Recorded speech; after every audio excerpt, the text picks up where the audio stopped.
একটু দাঁড়ান দাঁড়ান সাইড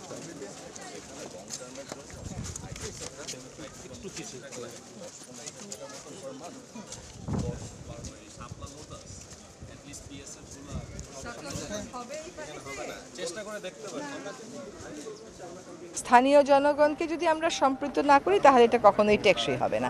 সেখানে চ্যালেঞ্জ দেখেন দুটো বড় বড়, একটা হচ্ছে অন্য জায়গায় সেপটিক ট্যাঙ্ক থাকে, এখানে সেপটিক ট্যাঙ্কও নাই, সব এসে পড়তেছে খালে।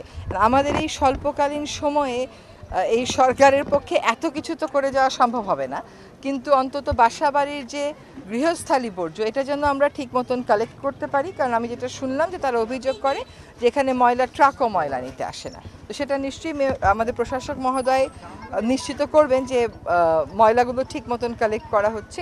সেই জন্য স্থানীয় জনগণকে ডাস্টবিনও দেওয়া হচ্ছে।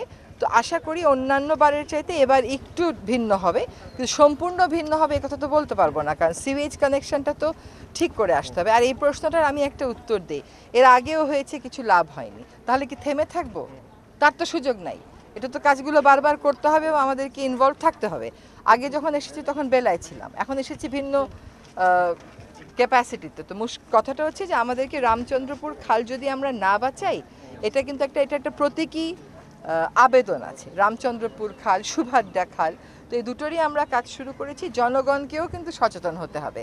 এখন আপনার এখানে ময়লা নিতে আসে না বলে কি আপনি খালের মধ্যে সব ফেলে দেবেন? তাও তো হতে পারে না। ফলে তাদেরকে নিয়ে নিশ্চয়ই এরা একটা অ্যাওয়ারনেস করবে, তাদেরকে বলবে ময়লা কিভাবে রাখতে হবে, কয়দিন পর পর সিটি কর্পোরেশন থেকে এসে ময়লা কালেক্ট করবে, এটা করা হবে। এবং আমার শুনে আশা লাগছে যে তারা এই কাজটা 1 বছর কন্টিনিউ করবে। আপাতত কাজটা আমি যতটুকু জানি যে পরিষ্কার পরিচ্ছন্নতা দিয়ে শুরু। খালটা খনন করা যাবে না তার তো কোনো কারণ নাই। সেটার জন্য আসলে একটা বিস্তারিত কর্মপরিকল্পনা নিতে হবে, কারণ খালের আশেপাশে অনেক বাসা থাকার কারণে খালটা যেই মাত্রায় খনন করা দরকার সেই মাত্রায় খনন করতে গেলে বাসাগুলো ক্ষতিগ্রস্ত হবার একটা সম্ভাবনা থাকে। সেই জন্য তখন রিটেইনিং ওয়ালের প্রশ্ন আসে। আর যখনই আপনি এই রিটেইনিং ওয়াল এসব খরচে যাবেন, খরচ একটা নির্দিষ্ট মাত্রার উপরে বেড়ে গেলেই আপনাকে একটা স্টাডি করতে হবে। সেই স্টাডিতে লেগে যায় আমাদের 1 থেকে 2 বছর।